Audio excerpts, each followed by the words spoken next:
আলো সূর্য গ্রহ চাঁদ, তোমার আশীর্বাদ হে প্রভু, তোমার আশীর্বাদ।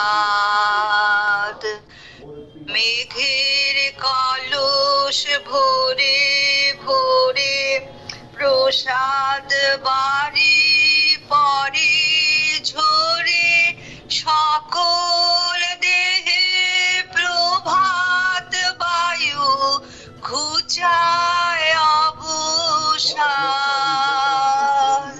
মেঘের কলস ভরে ভরে প্রসাদ বাড়ি পরে ঝরে, সকল দেহে প্রভাত বায়ু ঘুচায় অবসাদ। তোমার আশীর্বাদ হে প্রভু, তোমার আশীর্বাদ। সারা জীবন দিল আলো সূর্য গ্রহ চাঁদ, তোমার আশীর্বাদ হে প্রভু, তোমার আশীর্বাদ। দিন যে ধুলার পরে পাতে আঁচল খানি, এই যে আকাশ চির নীরব অমৃতময় বাণী, ফুল যে আসে দিনে দিনে বিনা লেখার পথটি চিনে, এই যে ভুবন দিকে দিকে পুরায় কত সাদ। ফুল যে আসে দিনে দিনে বিনা রেখার পথটি চিনে, এই যে ভুবন দিকে দিকে পুরায় কত সাদ। তোমার আশীর্বাদ হে প্রভু, তোমার আশীর্বাদ। সারা জীবন দিল আলো সূর্য গ্রহ চাঁদ, তোমার আশীর্বাদ হে প্রভু, তোমার আশীর্বাদ। নমস্কার।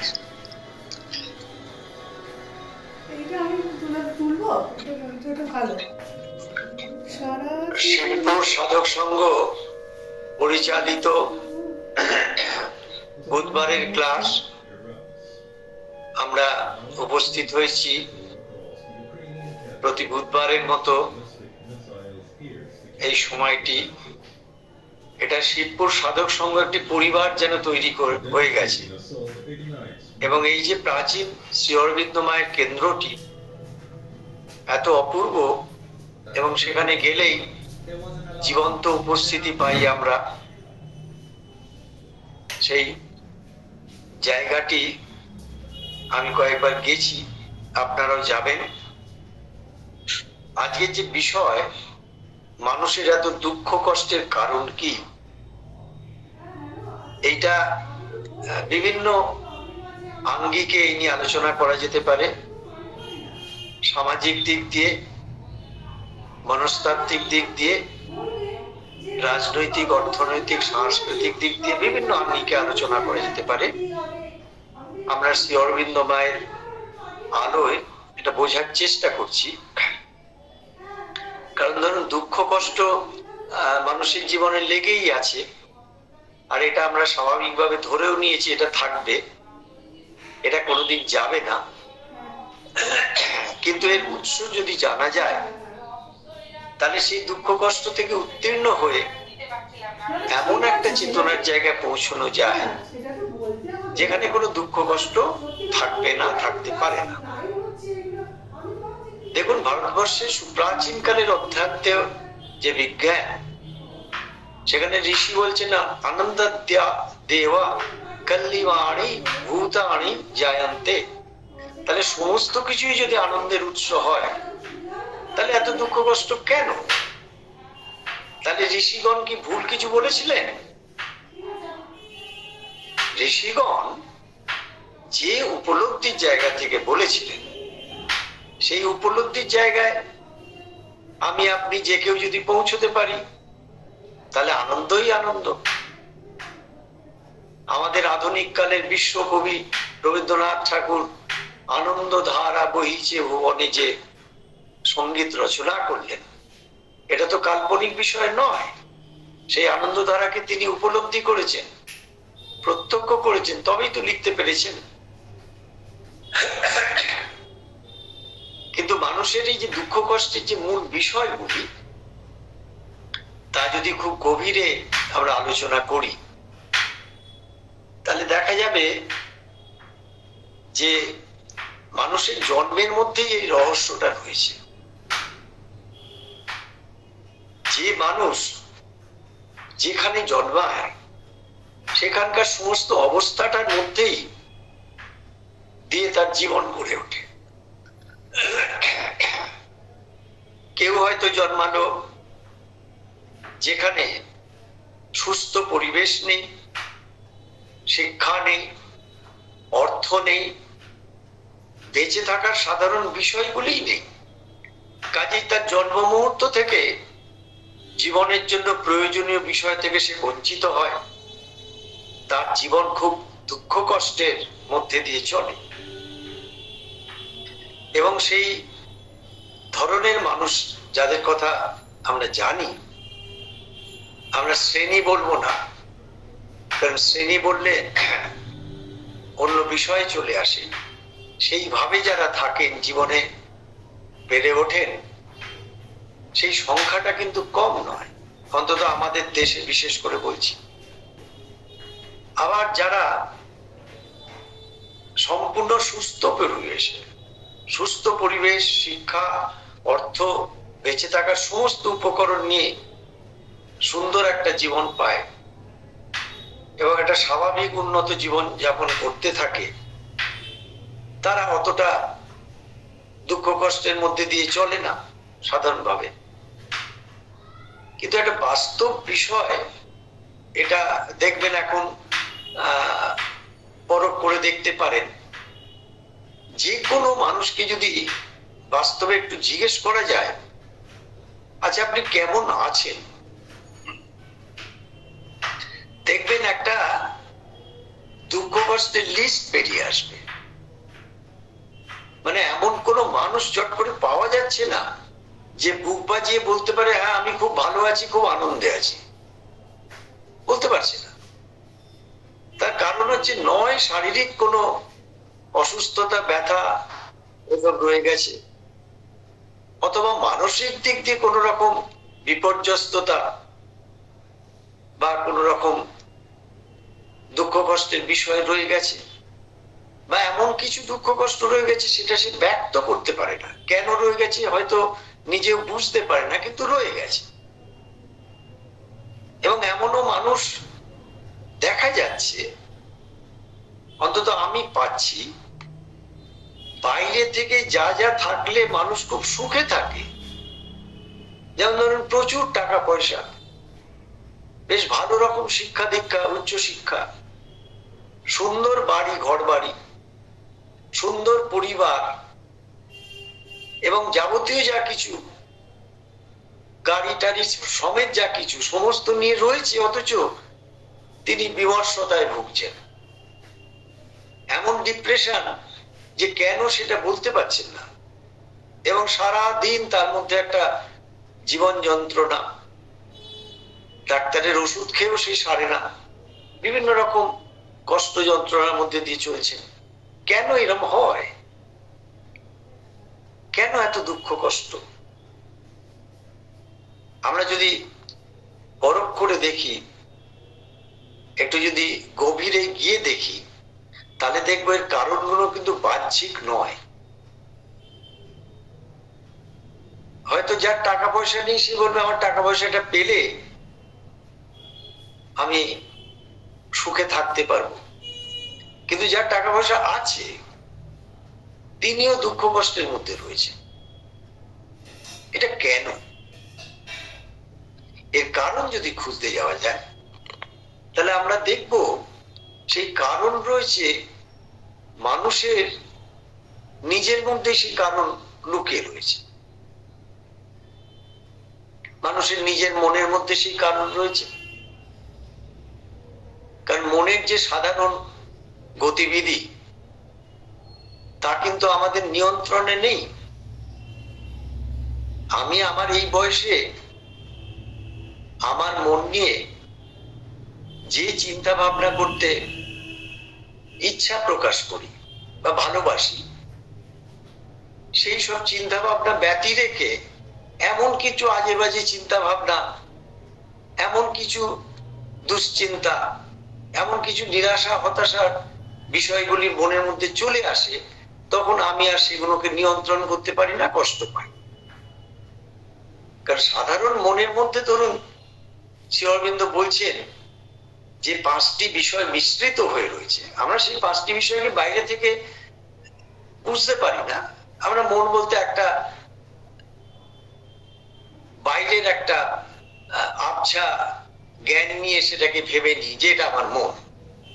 মন চিন্তা ভাবনা করছে, মনকে কেউ কষ্ট দিলে কষ্ট পায়, কেউ একটু আনন্দ দিলে আনন্দ পায়। কিন্তু মনের মধ্যে ধারণা, অভিমত, পক্ষপাত, অভ্যাস এবং পরিকল্পনা, এই যে 5টি এলিমেন্ট মনের মধ্যে মিশ্রিত অবস্থায় আছে, সেটা কিন্তু যোগ সাধনা না করলে আলাদাভাবে বোঝা যাবে না।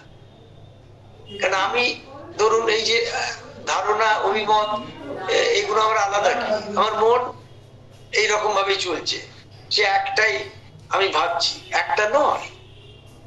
অনেক রকম মনের স্তর আছে। মনের নিচের দিকে যেমন স্তর থাকে, উপর দিকেও থাকে। কিন্তু মনের একটা খুব বিপজ্জনক একটা স্তর আছে, তাকে শ্রী অরবিন্দ নাম দিয়েছেন ফিজিক্যাল মাইন্ড, শারীর মন। যে মনের মধ্যে সব সময়ের জন্য অবিশ্বাস, সন্দেহ, সংশয়, নিরাশা, হতাশা, বিমর্ষতা সবসময় সেই মনের মধ্যে কাজ করে, যার জন্য সেই মন কখনোই মানুষকে তো শান্তি দেবে না। কারণ সেই তো চালকের আসনে বসে গেছে। যে মানুষটার মধ্যে ফিজিক্যাল মাইন্ড কাজ করছে, সে সারাদিন যা কিছুই করুক না কেন, তার মনের মধ্যে তো ওই ক্রিয়া প্রতিক্রিয়া হবে। সবাইতেই তার অবিশ্বাস, সন্দেহ, সমস্ত কিছুতেই সংশয়, আর যখন তখন একটা নিরাশা, হতাশার ভাব বা বিমর্ষতা।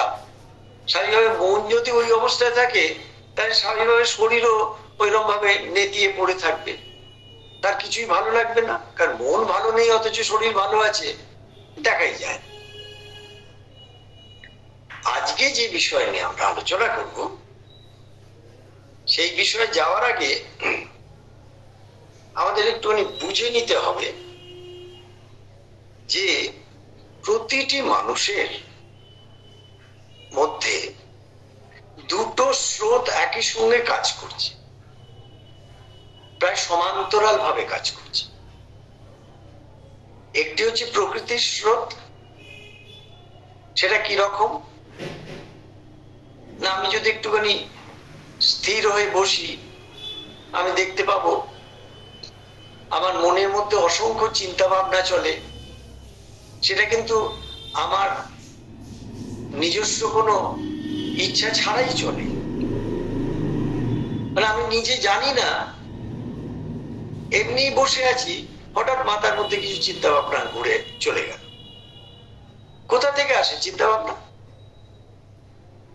এই যে বাইরের যে প্রকৃতি, বিশ্ব প্রকৃতিকে আমরা দেখি, সেখান থেকে এই চিন্তা ভাবনার স্রোত আসে। কারণ সেখানে একটা mental world, world of mind, মনের এক জগৎ বহির্জগতে আছে, যা আমার এই মনকে নিয়ন্ত্রিত করতে চায়। সেই রকম এই মনের ঠিক নিচের স্তরে প্রাণ প্রকৃতি আছে, যেটাকে সাধারণভাবে একবারেই কেউ আমরা জানি না, বুঝি না, শুনিও না এই সম্পর্কে। কিন্তু শ্রী অরবিন্দ ভীষণ মূল্য দিয়েছেন তার পূর্ণ যুগে ভাইটাল বা প্রাণ প্রকৃতির ক্ষেত্রে। সেই যে প্রাণের ক্ষেত্র, সেখানে মানে অসংখ্য বাসনা কামনা। এই বাসনা কামনার শেষ নেই। ভগবান যেমন অনন্ত, বাসনা কামনাও অনন্ত। আরে ভাই, বয়স হচ্ছে, এত কিছু অভিজ্ঞতা হলো, শিক্ষা দীক্ষা হলো, এত কর্ম হলো, এত কিছু হলো, তো বাসনা কামনা যায় না। কুড়ে কুড়ে কোথা থেকে খায় এবং কখন আচমনিতে সেটা ঘুরতে থাকে আমাদের সত্তার মধ্যে। এই প্রাণেরও অনেক স্তর আছে। আজ আমরা বিশেষ করে দুটি স্তর নিয়ে আলোচনা করবই। একটি ভাইটাল মাইন্ড, প্রাণিক মন, আর একটি ভাইটাল ফিজিক্যাল, প্রাণিক শরীর। আরো অনেক কিছু স্তর আছে, সেসব পরে দেখা যাবে, সময় পেলে আমরা আলোচনা করতে পারবো। এখন এই যে মন আর প্রাণ, তারপরে শরীর যেটা রয়েছে, এই শরীরেরও কিন্তু অনেক স্তর রয়েছে। আমরা এই যে শরীরটাকে চিমটি কাটলে শরীর, ব্যথা লাগলে শরীর, এই শরীরটাকে নিয়ে আমরা বেশি ব্যস্ততায় থাকি। কিন্তু শরীরের কিন্তু একটাই শরীর, তার কোনো স্তর নেই তা নয়। এখন এই শরীরের মধ্যে অসংখ্য অভ্যাসকে জন্মগতভাবে গড়ে তোলা হয়। এই যে একটু আগে দু ধরনের মানুষের কথা বলছিলাম, যারা এমন জায়গায় জন্মালো যেখানে জীবনের সাধারণ যে মৌলিক বিষয়গুলি তারা পেল না।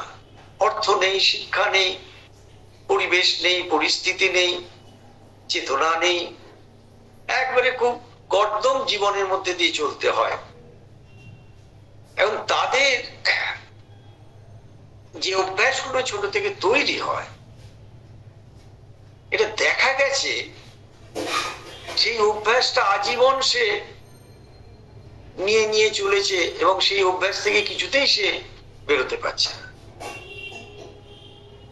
এবং তার অধিকাংশই খুবই খারাপ অভ্যাস। এইরকম ধরুন, আমরা যারা সাধারণ মানুষ, প্রত্যেকের কিছু না কিছু অভ্যাস আছে। তার মধ্যে সুঅভ্যাস যেমন আছে, কুঅভ্যাসও আছে। এখন যোগী বা যোগ সাধনা মানে কি? সুঅভ্যাস কুঅভ্যাসের ঊর্ধ্বে উঠতে হবে, অতিক্রম করতে হবে। কারণ সুঅভ্যাস থাকলেই তার পেছন পেছন কুঅভ্যাস আসবে, একই মুদ্রার এপিঠ ওপিঠের মতো। সুতরাং অভ্যাসকে একবারে এমন একটা পর্যায়ে রূপান্তরিত করে দিতে হবে যে অভ্যাস ব্যাপারটাই থাকবে না। শরীর এমন একটা ট্রান্সপারেন্ট বা স্বচ্ছ হবে, সেখানে শুধু ভগবানের প্রকাশটা হতে থাকবে। এবং আমরা এরকম শুনেছি, পড়েছি যে যারা সেরকম বড় বড় অধ্যাত্ম ব্যক্তিত্ব রয়েছেন, তাদের সান্নিধ্যে গেলে তারা যদি কোনো কথাও না বলেন, তাদের শরীরের মধ্যে দিয়ে, আধারের মধ্যে দিয়ে এমন কিছু ফ্রিকোয়েন্সি বেরোয় যেটা আমাদের মন প্রাণকে, শরীরকে শান্ত করে দেয়, আনন্দ দেয়। এরকম ঘটনা আঁকছে। শুধু না, এটা অবিশ্বাস করার কিছু নেই, এর প্রত্যক্ষ প্রমাণ আমাদের জীবনে আছে। তার কারণ কি? তিনি বাইরের প্রকৃতির যে জাল জঞ্জাল গুলো রয়েছে, সেই জঞ্জাল থেকে নিজেকে মুক্ত করে তার মধ্যে যে ভগবান রয়েছেন তার মধ্যে বাস করছেন। তা ভগবানের মধ্যে যিনি বাস করবেন, ভগবানের যে গুণাবলী, সেগুলোই তো তার মধ্যে দিয়ে প্রকাশিত হবে। আমি যদি শয়তানকে নিয়ে বাস করি, তাহলে আমার মন প্রাণ শরীরের মধ্যে তো শয়তানের সমস্ত কিছু প্রকাশ পাবে। এ খুব স্বাভাবিক, এ তো যুক্তিপূর্ণ বিষয়। এটা তো বুঝতে অসুবিধা নেই। কেন আমি একজনকে ইষ্ট করি, সে যেই হোক, অনন্ত ভগবানের অনন্ত রূপ। কারণ সেই ইষ্টের মধ্যে দিয়ে আমি শান্তি পাই, আনন্দ পাই। সেটা অন্য পাশের মানুষের কাছ থেকে তো পাচ্ছি না। কারণ পাশের মানুষটি সেই ইষ্ট যে জায়গায় পৌঁছেছেন সেই জায়গায় পৌঁছতে পারেননি এখন। তিনি খুব সাধারণ একটা খুব বাইরের জীবন যাপন করতে করতে এমন একটা বয়সে এসে পৌঁছেছেন যে বয়সে তিনি প্রায় তার কাছে এসে দাঁড়িয়েছে এটা ওয়েটিং ফর ডেথ, কবে মরবো, মরার জন্য যেন অপেক্ষা। এটা অতি সাধারণ। কোন সাধক, কোন সাধিকা যারা বিশেষ করে অধ্যাত্ম সাধনা করেন তারা মৃত্যুকে নিয়ে কোনোদিন ভাবেন না। তার কারণ হচ্ছে তাদের কাছে যতদিন পৃথিবীতে থাকবেন তারা ততদিনই ভগবানের সাধনা করে যাবেন আর সেই সাধনার মধ্যে দিয়ে মানুষের মঙ্গল করবেন। তারা কখনো ওয়েট করেন না মৃত্যুর জন্য, মৃত্যুকে পরোয়াও করেন না। রবীন্দ্রনাথ গানে লিখছেন মরণ আনে রাশি রাশি। মরণ আনে রাশি রাশি মানে কি? আমি জীবিত অবস্থায় প্রায় সব সময় কিছু না কিছু ভাবে মৃত্যু তাড়িত জীবন, মরণের প্রতি ভয় এই নিয়ে রয়েছে। এই যে মরণ আনে রাশি রাশি, এটা কখনো সাধক সাধিকার ক্ষেত্রে হয় না।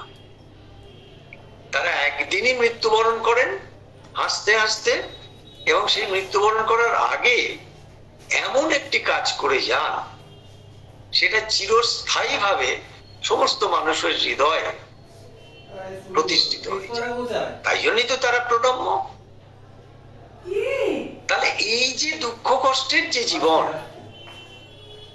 সাধারণভাবে যে স্রোতের মধ্যে আমরা রয়েছি, তার উৎস শ্রী অরবিন্দ বলছেন তিনটি। এর আগের ক্লাসে আমরা বলেছি। প্রথম 1 নম্বর হচ্ছে অসত্য, ফলস, যা কিছু মিথ্যা। সে কিন্তু শুধু আমি জানেন তো সারা জীবনে একটাও মিথ্যে কথা বলিনি, এবং এটা যে কত বড় মিথ্যা জীবনের দিকে তাকালে বোঝা যাবে। আমি ভাগবত গীতায় হাত দিয়ে বলে যাচ্ছি যে আমি গীতা স্পর্শ করে বলছি যা বলিব সত্য বলিব, অথচ আমি বলছি মিথ্যে কথা। মানে জীবনটা এই জায়গায় দাঁড়িয়ে রয়েছে, এটা তো বুঝতে হবে কেন দাঁড়িয়ে রয়েছে। তাহলে প্রথম 1 নম্বর হচ্ছে অসত্য। দ্বিতীয় হচ্ছে অজ্ঞান। এই অজ্ঞান মানে কিন্তু মানে ধরুন একটাও লেখাপড়া করেনি, বর্ণ পরিচয় নেই, তা নয়। জীবন সম্পর্কে যে প্রকৃত জ্ঞান, যে জ্ঞান পেলে আমি আনন্দের সমুদ্রের মধ্যে দিয়ে একবারে সুন্দরভাবে জীবন কাটাতে পারবো, সেই জ্ঞান নেই আমার। আমার যে জ্ঞান তা হচ্ছে বাইরের কিছু ইনফরমেশন, বিভিন্ন বিষয়ের উপর যে কোনো সাবজেক্ট নিয়ে আমি পড়াশোনা করেছি একাডেমিক্যালি করে, সেই সম্পর্কে আমার একটু বুৎপত্তি হয়েছে, আর তার বিনিময়ে আমি একটা কর্ম পেয়েছি, আর সেই কর্মের জন্য আমি কিছু অর্থ রোজগার করি। এবার আমি আমার মতো একটা জীবন যাপন করছি। এই যে জীবনটা, এটা তো বাইরের জীবন। এই জীবনে কিন্তু সে যত বড়ই উৎকর্ষতা লাভ করুক এবং যত পুরস্কারও পেয়ে থাকুক জীবনে, তার মনের মধ্যেকার বা একবারে সত্তার গভীর থেকে যে আনন্দ আর শান্তি, সেটা পায় না সে। অধ্যাত্মের অজ্ঞান মানে তুমি তোমার আসল স্বরূপকেই জানলে না। তুমি সারা জীবন অনেক কিছু করে গেলে, কিন্তু তুমি কে, তুমি কেন এসছো পৃথিবীতে, তোমার মধ্যে যে ভগবান জীবন্ত জাগ্রত ভাবে বিরাজ করছেন তাকে তুমি জানোই না। সেই চ্যাপ্টারটাকে ক্লোজ করে দিয়ে তুমি বাইরের সমস্ত নিয়ে মাতামাতি করে নিচ্ছ। এবং প্রত্যেকটা মুহূর্তে তুমি একটা এন্টারটেইনমেন্ট, সেটা কিন্তু আনন্দ নয়, সেটা একটা সাময়িক একটা উল্লসিত হওয়ার বিষয়। সেটা কেটে গেলে আবার তখন ওই ঢেউটা চলে যাবে। এখন যে ঢেউ চলছে, গিয়ে ডুব মেরে একটা চান করে আসা, এটা পরের বছর থাকবে না। এর একটা সময় থাকে, সেই সময়ের মধ্যে এই ঢেউটা আসে এবং প্রাণিক একটা প্রচন্ড উত্তেজনা উল্লাস নিয়ে ঝাপাঝাপি করে পৌঁছে একটা ডুব দেওয়া, শ্রীরামকৃষ্ণ খুব সুন্দর বললেন, এর উত্তর একটাই, যে তুমি গঙ্গার চানে যখন যাবে, গঙ্গায় যখন চান করতে ডুব দেবে, তোমার পাপগুলো গাছের উপর দাঁড়িয়ে থাকবে। যেই তুমি গঙ্গা স্নান করে উঠলে, ওই পাপগুলো আবার তোমার ঘাড়ের উপরই চাপবে। কারণ ওখানে তো পাপকে মুক্ত করা হয়নি। পাপ তো এমন কিছু বস্তু নয় যে যাকে হাত দিয়ে পা দিয়ে সরিয়ে ফেলা যায়। ওটা তো আমি নিজেই সৃষ্টি করেছি, নিজেরই মনের মধ্যে অসংখ্য কদর্য চিন্তা ভাবনা। কদর্য মানে কিন্তু আমরা যে অর্থে বলি তা না, যে কোনো একটা মানুষ সম্পর্কে ভুল চিন্তাটাও অধ্যাত্মের পক্ষে কদর্য। এবং সেই রকম আমি প্রাণের মধ্যে পুষে রেখেছি এমন এমন সব বাসনা বা বিষয়গুলি, যেগুলো আমার থেকে কিছুতেই আমি আলাদা করতে পারি না। এবং আমার যে আমি বোধ, সে আমি বোধ এত বিপজ্জনক যে আমার চারপাশে সবকিছুকেই আমি আমার করে নিয়েছি, যেটা আদৌ আমার নয়। এবং সেটা বুঝতে বুঝতে আমার জীবন চলে গেল। এ তো অজ্ঞান। এই যে পার্থিব যে জিনিস আমি ইন্দ্রিয়গত ভাবে পঞ্চ ইন্দ্রিয়ের মধ্যে আস্বাদন করছি, এটাই অজ্ঞান। এই পঞ্চ ইন্দ্রিয়ের মধ্যে দিয়ে যা কিছু আমি ক্রিয়া প্রতিক্রিয়া রয়েছি, তার থেকে যদি আমি একটু গভীরে ঢুকে যাই, তাহলে আসল জ্ঞানের যে উৎস সেটা আমি খুঁজে পাবো। বাইরের এগুলো হচ্ছে ইনফরমেশন, আর অধ্যাত্মের যে জ্ঞান সেটা হচ্ছে উইজডম। সেটা কিন্তু সাধনা ছাড়া পাওয়া যায় না। আরেকটি বিষয় হচ্ছে অদিব্য, আনডিভাইন। অদিব্য মানে কি? যা ভগবত বিরোধী। অনেকে বলবেন না, ভগবত বিরোধী তো আমি কিছু করি না। তুমি ডুব দাও, করো কি করো না তুমি নিজেই বুঝতে পারবে। কারণ তোমার প্রকৃতিকে তো তুমি এখনো পর্যন্ত অতিক্রম করতে পারোনি। তোমার মনকে তুমি একটা মুহূর্তের জন্য সম্পূর্ণভাবে একাগ্র করতে পারো? সারি সারি মানুষকে দাঁড় করিয়ে দেয়া যাক এবং বলে দেয়া যাক যেসব বড় বড় ধ্যানের কথা না, ছেড়ে দিন, চোখ বুঝে বসারও দরকার নেই, পদ্মাসনে বসাতে। একটি বিষয় আপনি 5 মিনিট শুধু ওই বিষয়টাই নিয়ে ভাবুন তো, দেখা যাবে ডাইভার্সন হয়ে যাবে, অসংখ্য বিষয় ঢুকে পড়বে। হ্যাঁ, বৃত্তাকারে ঘুরতে থাকবে অসংখ্য চিন্তা ভাবনা। তারপরে কি মনের আমার নিয়ন্ত্রণ নেই? মন যা ইচ্ছে তাই করতে পারে। তাহলে আমি আমার মনকেই যদি নিয়ন্ত্রিত না করতে পারি, তাহলে হাউ ডু আই ক্লেম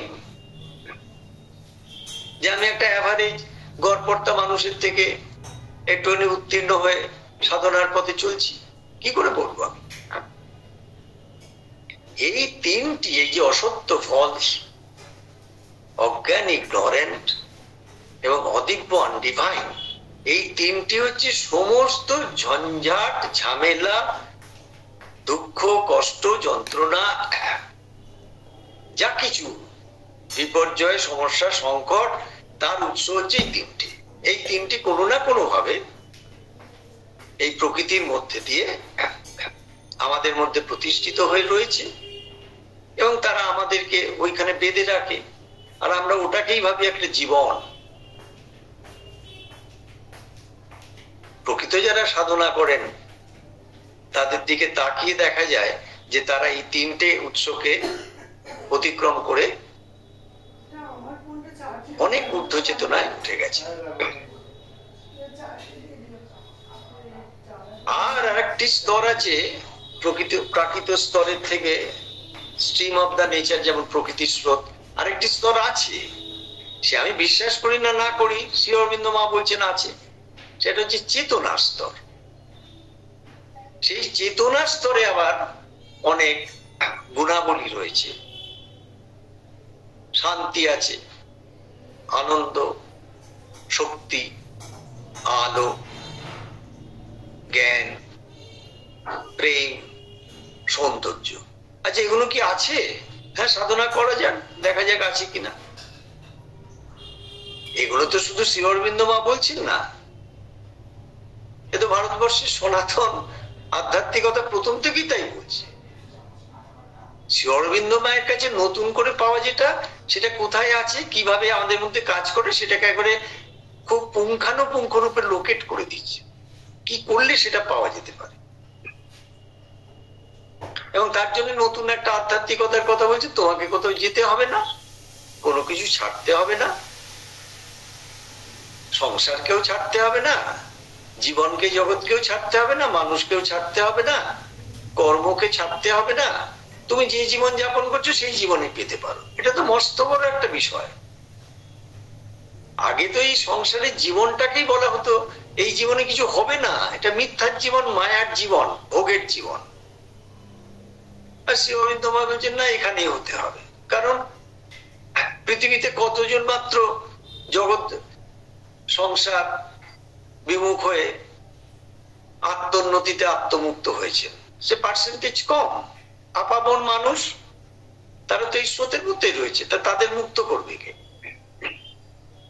তাই জন্য এখানেই করতে হবে। আর ভাতটা সাংঘাতিক কথা বলেছেন, কাজটা কঠিন বলেই আমরা নিয়েছি, সহজ হলে নিতাম না। ধরুন অনেকের মধ্যে নিয়ে কন্ট্রাডিকশন থাকতে পারে, এটা হয় নাকি, হয় না, তাহলে চেষ্টা করে দেখা যাক হয় কিনা। কারণ এখানে তো বাধ্যবাধকতা কিছু নেই যে ঘাট ধরে করতেই হবে, যদি কারোর ইচ্ছে হয়। কারণ এখানে রেজিস্ট্রেশনও নেই, কোনো আখড়া নেই, কেউ মাথার উপর মাতব্বরও নেই, এই জিনিসকে করতে পারে। অডিওটা বন্ধ করুন, আওয়াজ করবেন না, অসুবিধা আছে। আমরা আগের দিন অপরাধ প্রকৃতিতে মনের বিষয়ে আলোচনা করেছি। যারা ক্লাস করেন তারা একটু সিনসিয়ার হন।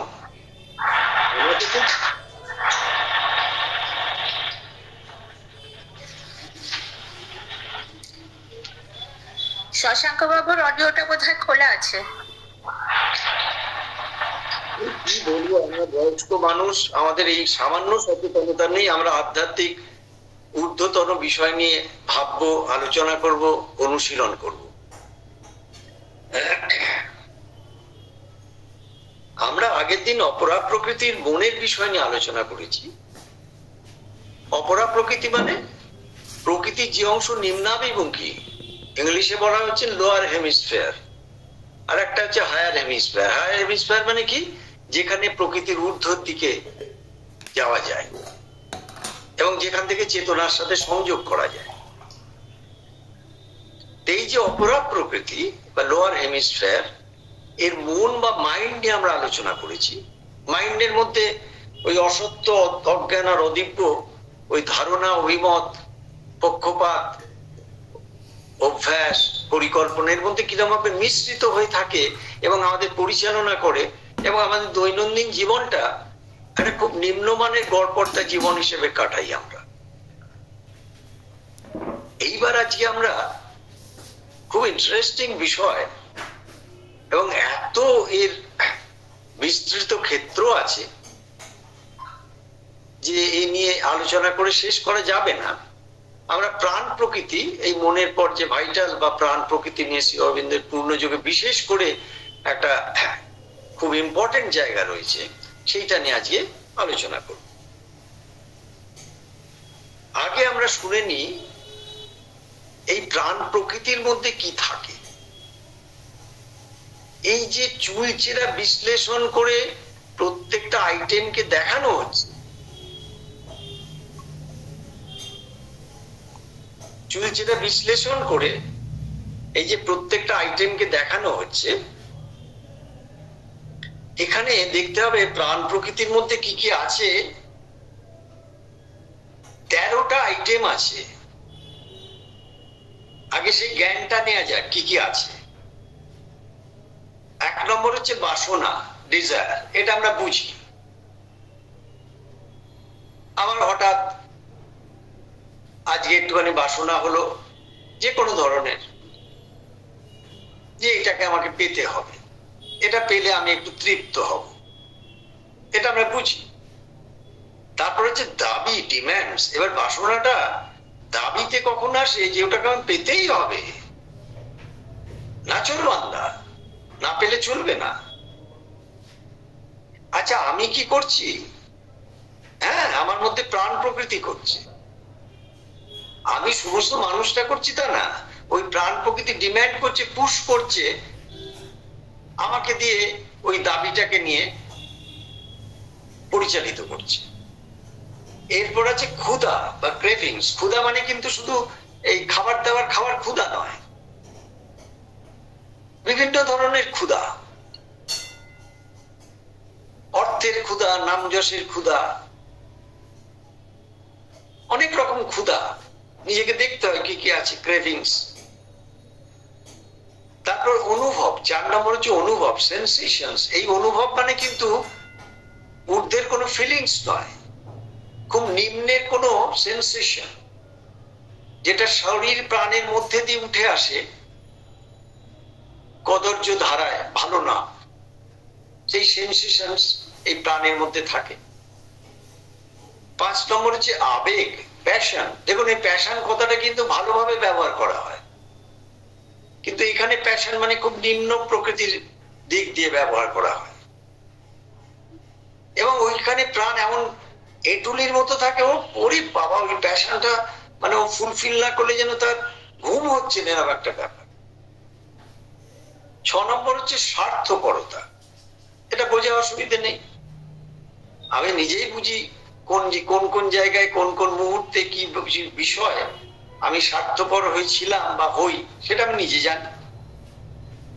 7 নম্বর হচ্ছে অহংকার, প্রাইড, বিভিন্ন ধরনের অহংকার,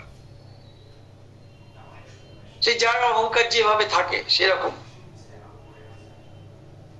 8 নম্বর হচ্ছে আত্মম্বরিতা, অ্যারোগেন্স, অর্থাৎ আমি একটা কিছু, বাবা আমার নাম, আমাকে লোকে মানে, আমি যা বলবো তাই শুনতে হবে, আমার অঙ্গুলি হেলনে সব চলবে, এরকম একটা অ্যারোগেন্স বা আত্মম্বরিতা।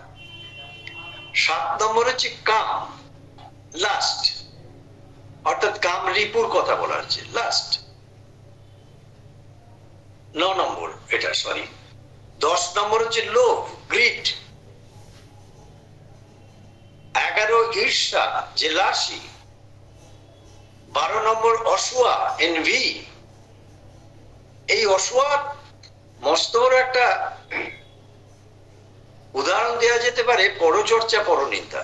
এর উৎস হচ্ছে অসূয়া, কারণ আমি অপরকে বিলিটিল করলে, ছোট করলে আমি নিজেকে বড় করতে পারি, তাই তার সমস্ত দোষ ত্রুটিগুলোকে আমি ছিদ্র সন্ধানী মক্ষিকার মতো সেগুলোকে আহরণ করি, আর সেগুলোকে ফুলিয়ে ফাঁপিয়ে বলি, আমারটা বলি না, আমার কোনো তো দোষ নেই,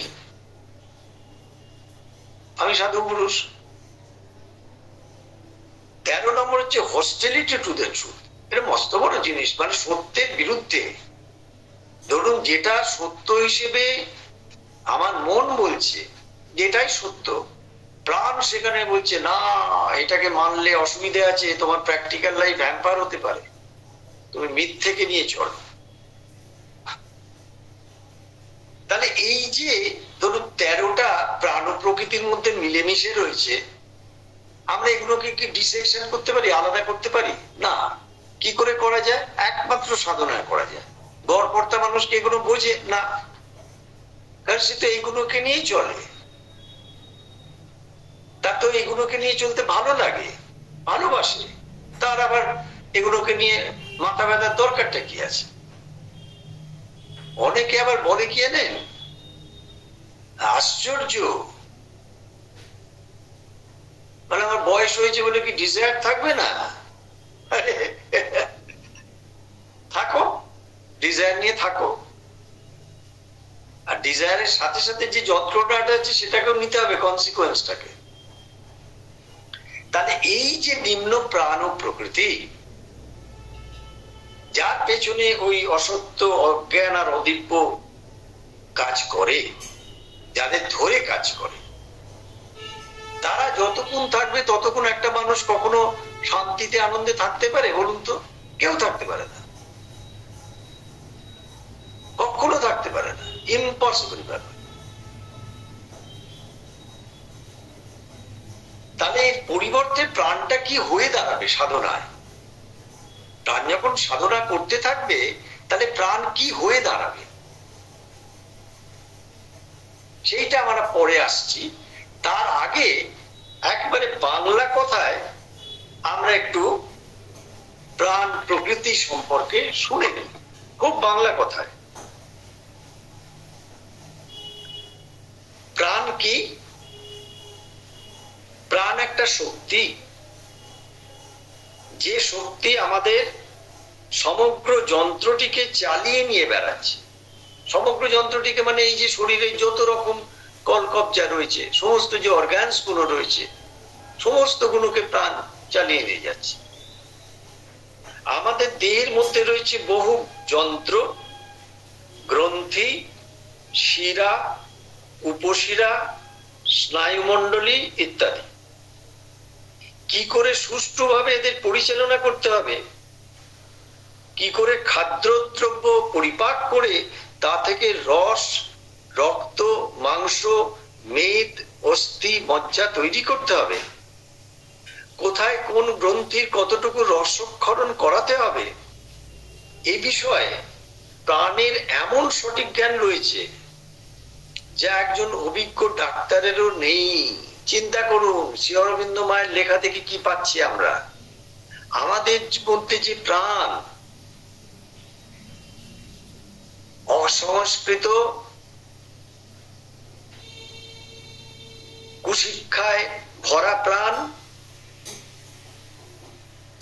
এবং অবাধ্য যে প্রাণ, যে প্রাণ কথা শোনে না, সেই প্রাণ যদি একবার সাধনায় দাঁড়িয়ে যায় তাহলে সে কি করতে পারে দেখুন।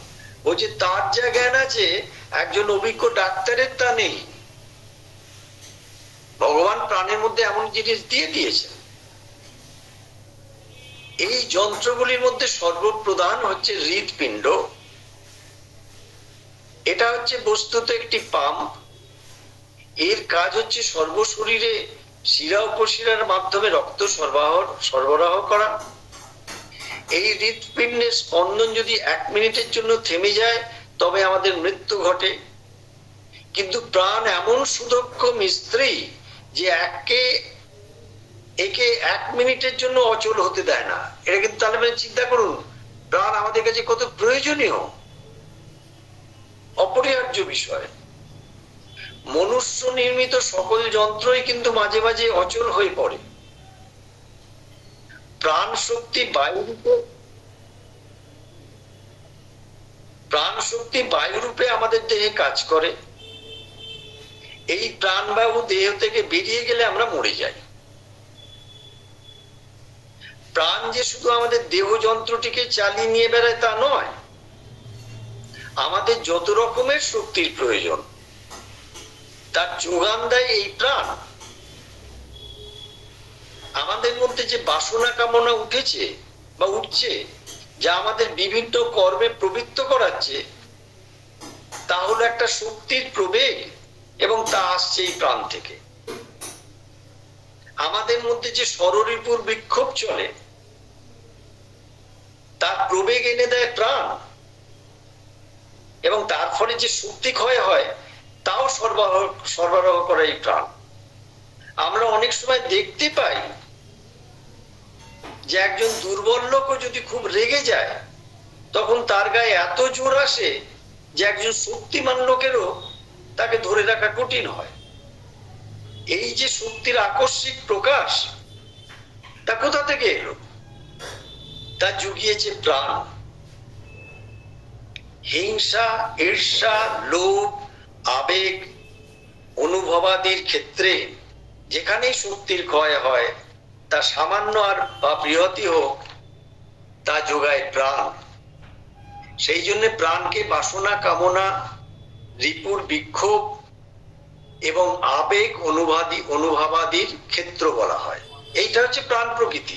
এখন ধরুন এটা কিন্তু আমরা জানি, কিন্তু আমরা সাধনা না করলে এটা সম্পর্কে আমাদের সঠিক জ্ঞান এবং তাকে কি করে এটা প্রযুক্তিতে আনা যায়, কি করে তাকে ব্যবহার করা যায় জীবনের ক্ষেত্রে, সেটা আমরা জানতে পারবো না।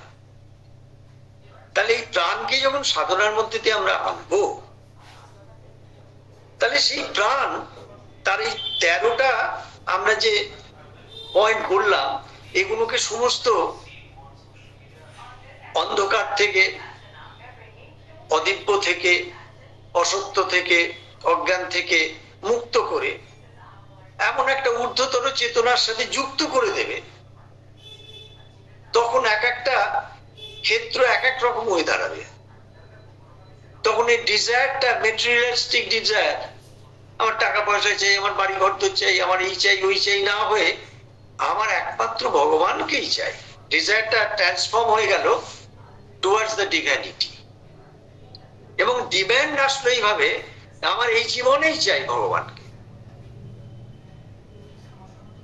এই যে ঠাকুর মায়ের হাত থেকে খড়গটা তুলে নিয়ে, খাড়াটা তুলে নিয়ে গলায় লাগিয়ে বললেন, আজকে নয় দেখাতে নয় আমি, আমাকে শেষ করে দেবো। এই হচ্ছে ওই তখন এই লোয়ার যে ভাইটালের ডিমান্ড, এই ডিমান্ডটা টোটালি একেবারে হাইলি স্পিরিচুয়ালাইজ ডিমান্ডে চলে গেছে, যে এই মুহূর্তে আমাকে করতে হবে। এই দাবিটা তখন ট্রান্সফর্ম হয়ে গেল। এইভাবে প্রত্যেকটা জিনিস আস্তে আস্তে রূপান্তরিত হতে হতে এমন একটা মানুষ তো, যে মানুষটা সারাদিন 24 ঘন্টার মধ্যে সবসময় ভগবানের মধ্যেই জীবন যাপন করবে। তার মধ্যে পার্ট টাইম কোনো ভগবান আর থাকবে না। কিছুটা ভগবান, কিছুটা নিম্ন স্তরের জীবন, কিছুটা বইয়ের জীবন, ওরম থাকবে না। গোটাটাই একটা ভগবত জীবন হিসেবে প্রকাশ পাবে। শ্রী অরবিন্দ আমাদের কাছে খুব সুন্দর করে বলেছেন যে এ ভাইটাল লাইফ, অর্থাৎ একটি প্রাণিক জীবন, a little higher than the animals. এই যে প্রাণিক জীবন যে যাপন করা হয়, সেটা পশুর থেকে সামান্য একটুখানি উঁচুর জীবন, সামান্য। Because of some play of mind, কারণ সেখানে মনের মধ্যে এমন কিছু খেলা চলে, with death as its answer, যেটা মৃত্যুকে নিয়ে চলে।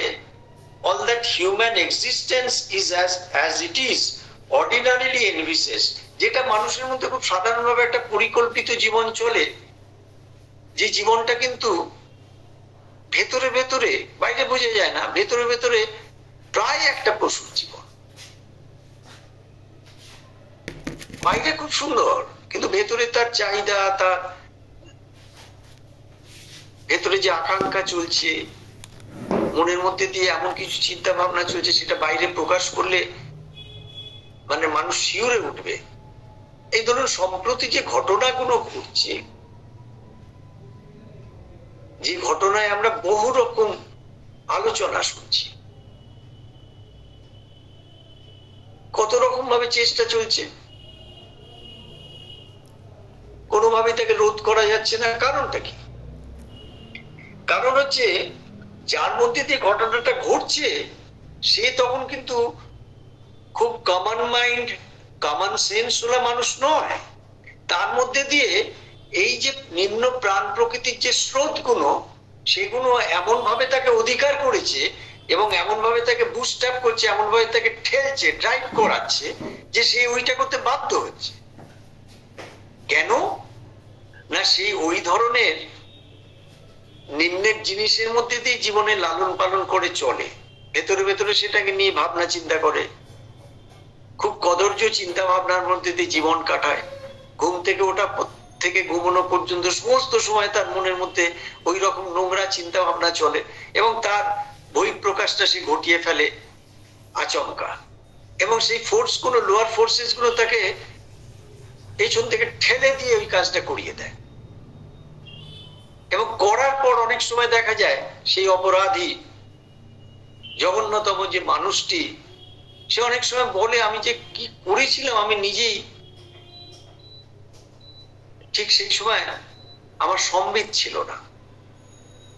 তার মানে ধরুন এই যে প্রাণের যে নিম্ন সোর্স গুলো রয়েছে, এই যে 13টা বললাম, সেইগুলো যদি কোনোটা কোনো একটা জায়গায় ডমিনেন্ট হয়, তাহলে কিন্তু সে সঙ্গে সঙ্গে সমস্ত মানুষটাকে করায়ত্ত করে ওই দিকে তাকে ঠেলে ঠেলে নিয়ে যাবে, যে কোনো একটা জিনিসে যদি সে ডমিনেন্ট হয়। তাহলে আমরা মানুষেরা কার দ্বারা পরিচালিত হই, কিভাবে পরিচালিত হই, সেটা আমাদের নিজেদের বুঝে দেখার দরকার।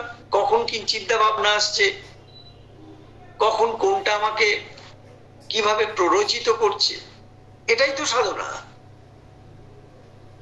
এটা যদি না বোঝা যায় তাহলে আমি সাধনা বুঝবো কি করে? আমি সারা জীবন সাধনা করলাম অথচ আমি একই মানুষ রয়ে গেলাম, এটা তো হবে না। মানুষ তো পাল্টাতে থাকবে, তার চরিত্র পাল্টাতে, তার স্বভাব পাল্টাবে, কথাবার্তা পাল্টাবে, তার দৃষ্টি পাল্টাবে, শ্রবণ পাল্টাবে, তার অ্যাসোসিয়েশন সঙ্গ পাল্টাবে, তার চারপাশে যারা আসবে তারা পাল্টে যাবে, তবেই তো সাধনা। তারপর কি বলছেন? Nobody can become more than human if refuses to make a sacrifice of his ego. মানে কেউ যদি তার অহংটাকে যদি ত্যাগ করতে না পারে বা ত্যাগ করার ব্যাপারে প্রত্যাখ্যান করে, তাহলে সে কিন্তু কখনোই একটা পূর্ণ মানব হতে পারবে না। কারণ ওইটাই তাকে কিন্তু ওই অদিব্য, ওই আনডিভাইন, ওই অসত্য, ফলস্রুট এবং ওই অজ্ঞান, ইগনোরেন্টের অবস্থার মধ্যে নিয়ে যায়। ইগো যে কি সাংঘাতিক জিনিস! মানে ধরুন চারপাশের কোনো মানুষ যদি খুব একটি ইগোইস্টিক হয়ে পড়ে, তার সাথে জীবন কাটানো খুব দুর্বহ হয়ে যায়। কারণ সে তো এত রিজিড, সে তার সমস্ত অন্ধকারকে জড়িয়ে ধরে থাকবে কিন্তু কিছুতেই স্বীকার করবে না। কেন বলছেন? For human means a vital animal ego. অর্থাৎ সাধারণভাবে যে মানুষ চলছে, বিশেষ করে যারা এসব কুকর্মগুলো করে, এরা হচ্ছে সমস্ত প্রাণিক একটা পশুর অহংকার নিয়ে চলছে। বাইরে থেকে পোশাক পরিচ্ছদে বোঝা যাবে না। By a little outward thought and knowledge, একটা ছোটখাটো কিছু চিন্তা ভাবনা নিয়ে রয়েছে, কিন্তু তার মধ্যে একটা পশু কাজ করছে এবং ঝাঁপিয়ে পড়ছে। এবং এইসব মর্মান্তিক ঘটনা আমরা মিক্সার লাগবে। মোস্ট মেন, এবার বলছেন মোস্ট মেন, অধিকাংশ মানুষ, ইনফ্যাক্ট বাস্তবত, live much in the vital, তারা অধিকাংশ প্রাণ প্রকৃতিতেই বাস করে।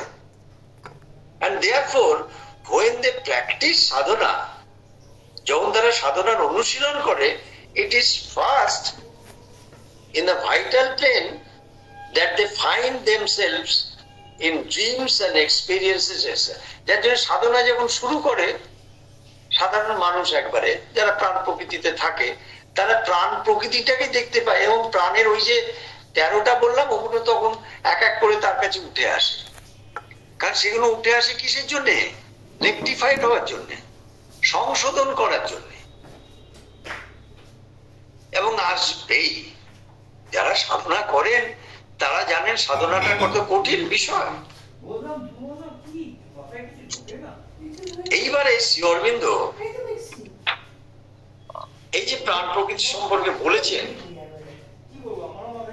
সেখান থেকে আমরা একটু একটা বাংলা লেখায় বুঝতে পারবো কিরকম এত কিছু প্রাণ প্রকৃতির মধ্যে থাকে অথচ আমরা বুঝতে পারি না অথবা উপেক্ষা করি। কারণ অহংকেন্দ্রিক জীবনে অহংবোধ বা আমিবোধ এসবের সাথে এমন ভাবে মিশ্রিত হয়ে থাকে যে সব সম্পর্কে কোনো বোধই তার থাকে না। প্রকৃতির সাথে এসব নিয়ে চলতে থাকে আর সেটাকেই স্বাভাবিক বলে ধরে নেয়। আবার মানুষ বলে দেবেন আমি তো রক্ত মাংসের মানুষ, মানে আমি রক্ত মাংসের মানুষ, মানে আমি মাঝে মাঝে পশু প্রকৃতির জিনিসগুলোকে কোনোভাবে প্রকাশ করতে পারি, মানে আমার সেই লেজিটিমেট ক্লেম রয়েছে। তারপর কি বলছেন, প্রাণ প্রকৃতি এত বিপজ্জনক যে জীবনের প্রারম্ভেই কৈশোর থেকেই ভেতরে ভেতরে প্রাণের স্রোত, বিশেষ করে ভাইটাল মাইন্ড, আমি বলছিলাম প্রাণিক মন এবং ভাইটাল ফিজিক্যাল প্রাণিক শরীর মনের মধ্যে উঠে এসে প্রকৃতির স্রোতের মধ্যে দিয়ে জীবনকে নিয়ে চলে। বাইরে থেকে বোঝার উপায় নেই ভেতরে কি চলছে, কারণ আমরা ভেতরের খবর রাখি না। বাইরের জীবনটাই আমাদের কাছে বাস্তব সত্য বলে মনে হয়। একজন কিশোর বা কিশোরী হঠাৎ করে লেখাপড়ায় অমনোযোগী হয়ে থাকে, হঠাৎ করে তার চিন্তা ভাবনার ক্ষেত্রে অধঃপতিত হতে থাকে। তার কারণ হচ্ছে প্রাণের এই ক্ষেত্রগুলো তার মধ্যে উঠে আসে, আর সে অল্প বয়সে সেগুলোকে ট্যাকেল করতে পারে। এবং তার উপরের ব্যবহারের আড়ালে খুব ক্ষতিকর নিম্ন প্রাণের যে টানগুলো চলতে থাকে, সেটা তার বাবা মাও বুঝতে পারে না। প্রাণিক জীবন বা ভাইটাল লাইফ সম্পর্কে শ্রী অরবিন্দ এত বিস্তৃত বলেছেন, মানে প্রাণের একটা টুকরো যদি উঠে আসে, সঙ্গে সঙ্গে একটা মানুষ স্বাভাবিক মানুষ থেকে কিরকম অস্বাভাবিক অধঃপতিত মানুষ হয়ে যেতে পারে, অপূর্ব ব্যাখ্যা দিয়েছেন শ্রী অরবিন্দ। এবং এই যে ভাইটাল মাইন্ড বলছি, ভাইটাল মাইন্ড কিরকম জানেন তো, মানে যে বাস্তবটায় রয়েছে, যেটা করার দরকার সেটা না করে একটা উদ্ভট অবাস্তব জিনিস নিয়ে সে ভেতরে ভেতরে ভাবনা করতে থাকে। যেমন ধরুন কোন সিনেমার হিরো হিরোইনকে দেখলো, সে তার মতো করে নিজের জীবনটাকে, নিজের পোশাকটাকে, নিজের চুলের স্টাইলটাকে সে নিজের মতো করে চলতে থাকে, অথচ তার মতো তো সে নয়। এবার স্বাভাবিকভাবে তার যেটা করার উচিত ছিল, ছাত্রানাঙ্গ ধ্যান তপ, সেটা না করে সে স্টাইল মারছে। এটা কিন্তু সে করছে তা না, ওই প্রাণ প্রকৃতির নিচ থেকে উঠে এসে তাকে করাচ্ছে। সে যেহেতু ইগনোরেন্ট, অজ্ঞান, সেটা করতে করতে তার ওই অমূল্য সময়গুলোকে নষ্ট করছে। আস্তে আস্তে দেখা যাচ্ছে সে স্কুল ছুট হচ্ছে, স্কুল ছুট হওয়ার পর বধ সঙ্গে মিশছে, বধ সঙ্গের পর তার অশ্রাব্য গালিগালাজ এবং একবারে পশুর জীবনের সাথে সে আস্তে আস্তে নেমে যাচ্ছে।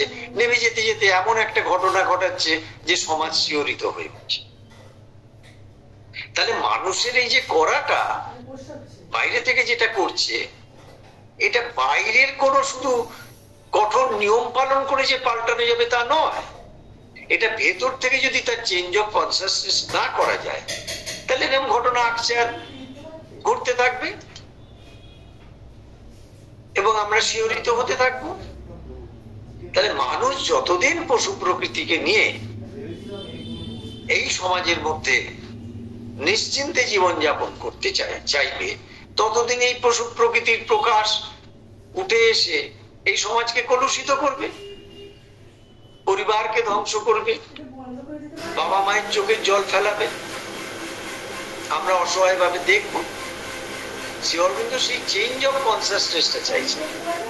ওপর ভাষা কোনো ভেতরে প্রচন্ড রকম ঘা হয়ে রয়েছে, আর উপরে একটা সুন্দর শাল দিয়ে সেটাকে আড়াল দেয়া হয়েছে, সেই রকম জীবন শ্রী অরবিন্দ চাইছেন। তিনি একবারে উৎস থেকে সমূলে উৎপাটিত করতে চাইছেন এই অন্ধকারের জীবনটাকে।